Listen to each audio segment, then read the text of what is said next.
నమస్తే, welcome to Telugu రాజ్యం. ప్రస్తుతం మనతో పాటు ఉన్నారు పౌర హక్కుల నేత, హైదరాబాద్ యూనివర్సిటీ రిటైర్డ్ ప్రొఫెసర్, రాజనీతిజ్ఞులు, ఆచార్యులు డాక్టర్ ప్రొఫెసర్ హరగోపాల్ సార్ గారు ఉన్నారు. సార్ ముఖ్యంగా బీహార్ ఎన్నికల విషయానికి వస్తే, బీహార్ ఎన్నికల్లో రాహుల్ గాంధీ గారు ఏమో ఓట్ చోరీ అనే ఆయుధాన్ని బలంగా తీసుకెళ్తున్నారు పబ్లిక్లోకి. అయితే ఇప్పుడు బీజేపీ ఎన్డీఏ కూటమికి బీహార్ ఎన్నిక అనేది అగ్ని పరీక్షగా మారే అవకాశం ఉందంటారా? ముఖ్యంగా నిన్న ఒక సర్వే అయితే రిలీజ్ అయింది. ఆ సర్వే ఏంటంటే ఇండియాకు, అదేవిధంగా ఎన్డీఏ కూటమికి ఏంటంటే 324 సీట్లు, అంటే ఇప్పుడు దేశవ్యాప్తంగా ఇప్పుడు ఎన్నికలు జరిగితే 324 సీట్లు ఎన్డీఏ కూటమికి వచ్చే అవకాశం ఉందని, అదేవిధంగా ఇండియా కూటమికి 208 స్థానాలు వచ్చే అవకాశం ఉందని ఒక సర్వే వచ్చింది. ఇప్పుడు బీహార్ ఎన్నిక సర్వే విషయానికి వస్తే, బీహార్లో ఎన్డీఏ విజయం అని చెప్పేసి టైమ్స్ నౌ సర్వే అయితే చెప్తున్న పరిస్థితి. దాదాపుగా బీజేపీ కూటమికి 136 స్థానాలు వచ్చే అవకాశం ఉన్నట్టు కూడా వస్తున్న పరిస్థితి. కాంగ్రెస్కి 75 స్థానాలు అని చెప్పేసి, అక్కడ మొత్తం 243 స్థానాలు ఉన్నాయి. ఎవరు గెలుస్తారు ఏంటి సార్? ఎలక్షను కమిషను తన విశ్వసనీయతను దాదాపు కోల్పోయింది. ఇంతకుముందు శేషన్ ఉన్నప్పుడు కానీ, లింగ్డో ఉన్నప్పుడు కానీ, ఎలక్షన్ కమిషను అంటే అది ఒక స్వతంత్రమైన స్వేచ్ఛ కలిగిన సంస్థ అనేది సమాజంలో ఒక గౌరవమైన స్థానం ఉంది. ఎలక్షన్ కమిషను డిక్లేర్ చేసినాడే దట్ ఇస్ ఫైనల్, అంత విశ్వాసం మనకు ఉండేది. రాను రాను ఎలక్షన్ కమిషన్ యొక్క విశ్వసనీయత దెబ్బతిన్నది. ఆ దెబ్బతినడానికి ఒక మూల కారణం ఎలక్షన్ కమిషనర్స్ను appointment chief justice of supreme court, leader of the opposition, ప్రధానమంత్రి, ఈ ముగ్గురు కలిసి చేసేవాళ్ళు. ఏ కారణం వల్ల కానీ బీజేపీ చేసినటువంటి పెద్ద పొరపాటు ఏమిటంటే చీఫ్ జస్టిస్ని సెలక్షన్ కమిటీ తప్పించాడు. ఏమవసరం? ఇప్పుడు ఒక వ్యవస్థ, election commission is a constitutional body. దానికి ఒక కాన్స్టిట్యూషనల్ సంస్థ హెడ్ అయిన chief justice member. Chief justice, opposition leader ముగ్గురు కలిసి ఎలక్షన్ కమిషనర్స్ను ఎన్నుకుంటే దానికి విశ్వసనీయత చాలా ఉంటుంది. చీఫ్ జస్టిస్ కూడా ఉన్నాడు. చీఫ్ జస్టిస్ తీసేశారు. అది నా దృష్టిలో బహుశా భారతీయ జనతా పార్టీ తిరుగులేనటువంటి ఒక తప్పు చేసినట్లు. ఆయన స్థానంలో అమిత్ షాని తీసుకొచ్చారు. Amit Shah, Modi, leader of the opposition, వాళ్ళు ఈ ఎలక్షన్ కమిషనర్స్ను సెలెక్ట్ చేశారు. దానివల్ల ఏమైపోయింది, ఎలక్షన్ కమిషనర్సు కేవలము executive branch of the government, ప్రధానమంత్రి లేదా క్యాబినెట్, ప్రభుత్వం, ఎగ్జిక్యూటివ్, వాళ్ళు చెప్పే నిర్ణయాలకు ప్రకారం నడుచుకుంటున్నారు. ప్రధానమంత్రి షెడ్యూల్ పంపిస్తే ఆ షెడ్యూల్ ప్రకారం ఎలక్షన్, లేకపోతే 10 రోజు ఎన్నికలు పెట్టాలంటే ఇది ప్రభుత్వానికి లేదా అధికారంలో ఉండే పార్టీకి అనుగుణంగా వాళ్ళు తయారు చేయడం మొదలుపెట్టారు. మీకు గుర్తుందో, గతంలో రాజీవ్ గాంధీ ప్రధానమంత్రి ఉన్నప్పుడు ప్రభుత్వము కాశ్మీర్లో ఎన్నికలు లింగ్డో అనౌన్స్ చేశాడు. డేట్ అనౌన్స్ చేసిన తర్వాత ఈ డేట్ వద్దు, డేట్ మార్చమన్నాడు. ఎవరు? ప్రధానమంత్రి అన్నాడు, అప్పటి క్యాబినెట్. అయినా లింగ్డో చెప్పిందంటే నేను డేట్ అనౌన్స్ చేశాను కాబట్టి ఏ పరిస్థితిలో డేట్ మార్చాం, ఈ డేటుకు కాశ్మీర్లో ఎలక్షన్ పెడతాం. ప్రధానమంత్రి చెప్పినా ఆయన వినలే, ప్రభుత్వము ఎంత ఒత్తిడి పెట్టినా వినలే. అది ఎలక్షన్ కమిషన్కు ఉండే అటానమీ. అక్కడ నుంచి అంత స్వతంత్ర సంస్థ, అంత స్వేచ్ఛ కలిగిన సంస్థ ఇవాళ కనుచూపు మేరలో నడుచుకోవడం అనేది అవుతుందో, ఇది నా దృష్టిలో ప్రజాస్వామ్య వ్యవస్థలో, ఎన్నికల రాజకీయాల్లో ఒక పెద్ద విషాదం. ఇవాళ మనం అడిగే ఏ ప్రశ్న అడిగినా ఎలక్షన్ కమిషన్ ఇలా అంటున్నారు, ఈ లెక్కలు చెప్తున్నారు, ఇది చేస్తున్నారు. బీహార్లో ఇప్పుడు ఇంటెన్సివ్ ఇదైతే పెట్టారు, ఎందుకు అవసరం? ఎన్నికల కమిషను ఒక సర్వే చేస్తుంది, 6 నెలల ముందే సర్వే కంప్లీట్ అయిపోవాలి. ఆ తర్వాత ఓటర్స్ తెలియాలి. దీనికి ఒక గ్యాప్ ఉంటుంది, ఎందుకంటే రాజకీయ పార్టీ కూడా తమ ఓటర్స్ ఎవరో తెలియాలి. అటు కాకుండా మరి 2 నెలల ముందు ఒక స్పెషల్ ఇంటెన్సివ్ డ్రైవ్ అని పెట్టేసి మీకు టైం కూడా ఉండదు. బీహార్ లాంటి 7-8 కోట్ల మంది జనాభా ఓటర్ల సంఖ్య ఉన్న ఒక ప్రాంతంలో మీరు ఒక నెలలో ఇదంతా పూర్తి చేయండి అంటే వాళ్ళు హడావుడిగా పోనీ అట్లా చేయమని అన్న ఒక 11 డాక్యుమెంట్స్ పేరు దాంట్లో అందరి దగ్గర ఉండే 2 డాక్యుమెంట్స్, ఒకటి రేషన్ కార్డు, ఇంకోటి ఆధార్, ఈ 2 తీసేశారు.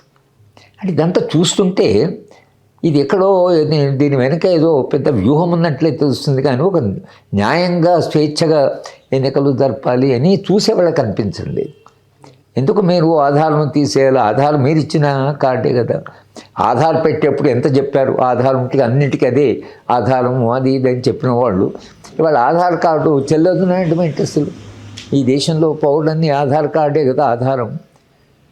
పేదవాళ్ళ దగ్గరికి వచ్చేవారు కొందరికి ఆధార్ కార్డు లేకపోయింది, ఇప్పుడు 98% ఉంది. ఆధార్ కార్డు లేదనుకోండి, వాళ్ళ దగ్గర రేషన్ కార్డు ఉంటుంది. వాళ్ళకి మనం తిండి సప్లై చేస్తున్నాం కదా ప్రతి నెల. రేషన్ కార్డు అంటే సిటిజన్ అన్నట్లే కదా, ఈ దేశం పౌరుడికే కదా మీరు పెడుతున్నది. అది చెల్లదన్నారు. తల్లిదండ్రుల పుట్టిన స్థలం ఏది, మీ స్కూల్ లీవింగ్ సర్టిఫికేట్, ఎంతమంది స్కూల్కి వెళ్ళారు? ఈ దేశంలో బోర్డు ఎంతమంది ఇల్లిటరసీ ఉంది. స్కూల్ పోయిన వాళ్ళే చాలా తక్కువ. స్కూల్ లీవింగ్ సర్టిఫికేట్ ఎక్కడ? నాదేనే లేదు మా స్కూల్ లీవింగ్ సర్టిఫికేట్. ఇప్పుడు నన్ను వచ్చి మీ రెసిడెన్షియల్ సర్టిఫికేటు, మీ స్కూల్ లీవింగ్ సర్టిఫికేటు ఇవన్నీ కావాలంటే నా దగ్గర దొరకని డాక్యుమెంట్స్ అడుగుతున్నాం, దొరికే డాక్యుమెంట్స్ చెల్లవంటున్నారు. కనుక ఇది ఎక్కడో ఒక చోట ఒక లోపభూయిష్టమైన వ్యవస్థగా తయారైందని ప్రజలకు అనుమానము. కనుక ఈ ప్రజలకు అనుమానం వలన బీహార్లో ఈ ఎన్నికలు వీళ్ళకు ఒక అనుమానం ఎందుకు, వీళ్ళు ఇప్పుడు ఎందుకు చేయిస్తున్నారు? ఎలక్షన్ కమిషన్ కాంపోజిషన్ మార్చారు, ఎలక్షన్ డేట్స్ను రేపు అనౌన్స్ చేయాలి, ఈ సందర్భంలో ఎలక్షన్ సర్వే చేస్తున్నారంటే రాజకీయ పార్టీలకి మొత్తంగా అనుమానం వచ్చేసింది. అనుమానం వచ్చి బీహార్లో ఇప్పుడు సర్వే చేస్తున్నారంటే ఎందుకు చేస్తున్నారంటే పౌరసత్వం ఉందా లేదా అనడానికి మీరు అడిగిన document residential certificate, school leaving certificate, మీ తల్లిదండ్రుల రెసిడెన్షియల్ ఇది అని అడిగారు. మీ పుట్టినది కూడా చాలామంది దగ్గర ఉండదు అసలు. పేదవాళ్ళంతా పిల్లలు పుట్టినప్పుడు డేట్స్ గిట్ రాసుకోరు వాళ్ళు. మేము ఒక 20 ఏళ్ళ క్రితము సర్వే చేసినప్పుడు 25 ఏళ్ళ క్రితం ఒక ముసలాయన్ని వెళ్ళి మీ వయసు ఎంత అని అడిగితే 10 ఏళ్ళు ఉందేమో అంటున్నాడు. 10 ఏంటి అని అసలు అంటే అయితే 15 రాసుకో అంటే దట్ మీన్ వాళ్ళకి ఏజే తెలియదు. వాళ్ళు they are not age conscious. తమ వయసు ఎంతో తమకు తెలియదు. సరే మేము ఏం చేయాలి? మా సర్వేలోనేమో అతను ఏజ్ తీసుకోవాలి, ఏజ్ ఒక ఇంపార్టెంట్ ఫ్యాక్ట్. అప్పుడు మేము ఏం చేస్తామంటే సర్పంచ్ ఉన్నాడు కదా, సర్పంచ్ కంటే నువ్వు పెద్దవాడివా లేక చిన్నవాడివా అని అడిగితే ఈయన 15 ఏళ్ళన్నా ఈ వృద్ధుడు సర్పంచ్ కంటే నువ్వు పెద్దవాడు, సర్పంచ్ వాడు నా ముందు లావు తిరిగి అంటే చాలా చిన్న పిల్లవాడు, అంటే చాలా చిన్న పిల్లవాడు అంటే సర్పంచ్ ఏజ్ని క్యాలిక్యులేట్ చేసి అతని ఏజ్ను మనము రఫ్గా పెట్టవలసి వచ్చింది. అంటే ఇవాళ ఈ మొత్తము ప్రక్రియ ఏదైతుందో దీనివలన కనుక అపోజిషన్ పార్టీస్కి అనుమానమే వచ్చిందంటే వీళ్ళు ఎక్కడో ఇవి ట్యాంపర్ చేస్తున్నారు కనుక మహారాష్ట్ర, హర్యానా ఎన్నికలు కూడా ట్యాంపర్ చేసి ఉండొచ్చు అని వీళ్ళకు బాగా గట్టి అనుమానం వచ్చింది. వచ్చి మహారాష్ట్ర మన కర్ణాటకలో వాళ్ళ రాష్ట్రం కాబట్టి కాంగ్రెస్ పార్టీ అధికారం ఉంది కాబట్టి ఎక్కడ ఈ పొరపాటు జరిగిందని ఒక కాన్స్టిట్యున్సీ పట్టుకున్నారు. 6 నెలలు ఇంటింటికి వెళ్ళి సర్వే మొత్తం చేసి అక్కడ వాళ్ళు పట్టుకుంది అంటే వీళ్ళు 1,00,000 ఓట్లు అక్కడ ట్యాంపర్ చేశారని బయటపెట్టారు. దాంట్లో ఏమిటి ఒకే ఇంట్లో 80 మంది, ఒక్క ఇంట్లో 80 మంది ఎలా ఉంటారు? తర్వాత చాలా ఇళ్ళకి 0 నంబర్ లేదు, హౌస్ నంబర్ ఉండాలి కదా, హౌస్ నంబర్ లేదు, 0 వేసిపోయారు. అంటే బోల్డ్ అని ఓట్లు 0 నంబర్తో వచ్చాయి. కనుక ఎక్కడో అవకతవక జరిగిందని దాన్ని బయటపెట్టాడు. బయటపెట్టి ఈ లెక్కలంతా తప్పు అని మహారాష్ట్ర ఇది అంటే బీజేపీ లేదు మీరు ఎలక్షన్ కమిషన్ అని నమ్మరా, మీకు దాని మీద నమ్మకం లేదా, అది ఒక రాజ్యాంగ సంస్థ, ఇవన్నీ ఏవో చెప్తున్నారు ఆర్గ్యుమెంట్స్ కొరకని. కానీ సిఎస్జిఎస్ అనే సంస్థ అది చాలా స్వతంత్రమైన సంస్థ. నాకు ఆ సంస్థ అంటే చాలా గౌరవం కూడా ఉంది. జోగేంద్ర యాదవ్, రజనీ కొఠారి వీళ్ళంతా పనిచేసిన సంస్థ. అక్కడ ఇప్పుడు పనిచేస్తున్నటువంటి అతను సిఫాలజిస్ట్. ఆయన గత 5-6 ఎన్నికలు వాళ్ళు సిఫాలు చేస్తున్నారు. ఆయన ఒక ఎక్స్లో ఏదో ఒక పెట్టాడు, ఏమని మహారాష్ట్రలో తప్పకుండా ఓట్ల విషయంలో కొంత పొరపాటు జరిగింది. దాని కొరకు ఆయన ప్రభుత్వం అంటే ఒక రీసెర్చ్ సంస్థలో ఉద్యోగి, సంస్థ ఫండింగు ఐసిఎస్ఆర్ ఇస్తారు.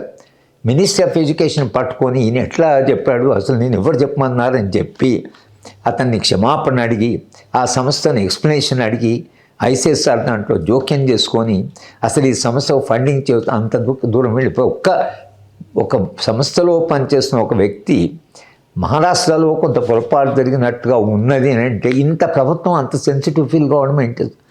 ఆ మొత్తం సమస్య మీదే చర్య తీసుకుంటామనడం ఏంటిస్తుంది? అది ఏంటి కరెక్టా కాదని మీరు వెరిఫై చేసుకోవచ్చు. ఇది కరెక్ట్ అయితే మీరు ఎందుకు తప్పు చెప్పారు, ఇంత మాత్రం ఆగాలి. అంటే మొత్తంగా ఈ దేశంలో ఎన్నికల వ్యవహారంలో ఎక్కడో ఒక చోట పొరపాటు జరుగుతున్నది వాస్తవం. ఇక బీహార్ దగ్గరికి వచ్చేవరకు బీహార్ను వీళ్ళు ఎందుకు అంత సీరియస్గా తీసుకున్నారంటే తప్పకుండా అపోజిషన్ పార్టీస్కి ప్రతిపక్ష పార్టీలకి బీహార్లో గెలుస్తాము అనేటువంటి ఒక నమ్మకం మహారాష్ట్రలో ఉండింది, హర్యానాలో ఉండింది, ఇవాళ బీహార్లో కూడా. కానీ మహారాష్ట్రలో హర్యానాలో జరిగిన తప్పులు ఇక్కడ జరగకూడదు అనేటువంటి విషయంలో ప్రతిపక్ష పార్టీలు మొత్తంగా బీహార్లో మేము గెలుస్తామని అనుకుంటున్న దశలో ఈ టైమ్స్ నవ్వు తర్వాత ఇండియా టుడే వీళ్ళందరూ కలిసి ఈ సర్వేలు ఎంతవరకు కరెక్ట్ పోయినా ఎన్నికల్లో మహారాష్ట్రలో కాంగ్రెస్ గెలుస్తుందని చెప్పారు అన్ని సర్వేలు. అవును, అన్ని సర్వేలు తప్పుడు పోయాయి. ఇప్పుడు రాహుల్ గాంధీ ఏమంటే అన్ని సర్వేలు తప్పుడు పోవడం ఏంటి? సర్వే కొంతనో గొప్ప రావాలి కదా. ఇవాళ బీహార్లో సర్వే చేసి ఎన్నికలు జరిగే ముందు భారతీయ జనతా పార్టీ గెలుస్తున్నది. ఒకవేళ ఆ గెలవడము సరైన పద్ధతిలో గెలిచినా గెలవకున్నా ప్రజాభిప్రాయాన్ని ఒక పబ్లిక్ ఒపీనియన్ క్రియేట్ చేయడానికి బీజేపీ ఈజ్ అడ్వాన్సింగ్.